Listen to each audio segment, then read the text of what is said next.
I think digging into who you're trying to speak to is very, very important, because most people look at an audience profile, or let's say a customer profile as it pertains to running a business, and they'll say, right, this is a 35-year-old person who probably sits in this geography, who probably has these demographics and whatever.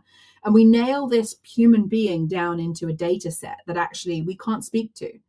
I can't speak to Joe Bloggs, who is 35 years old, has 2.5 kids, and I don't know anything about that person. And so the way that we look at audience is like a ladder.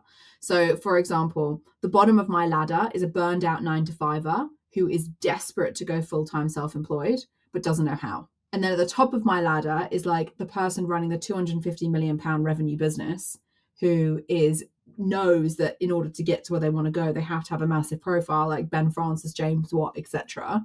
And so they get it, right? That demographic, that those, that ladder of people from the bottom to the top is the same person. They're all ambitious. They all feel like it's not enough. They all want more. They all want freedom. They all want to achieve goals.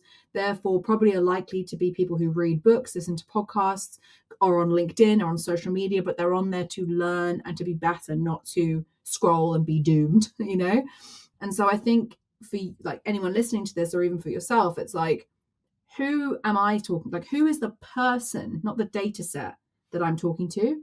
And then what is the ring of influence around that?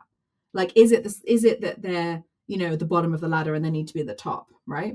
And then beyond that, it's who else is in that ladder's life. So for example, the people at the top are unlikely to be scrolling through LinkedIn all day because they're running very busy businesses, right? So how am I going to reach them? Well, probably through their admins, probably through their EAs, probably through their marketing team, probably through their kids in many ways, And so thinking about it as people that you're trying to reach, like you would at a networking event, and not a demographic or an audience member or a follower, I think makes it a lot easier for people to understand, therefore, what is going to resonate with them.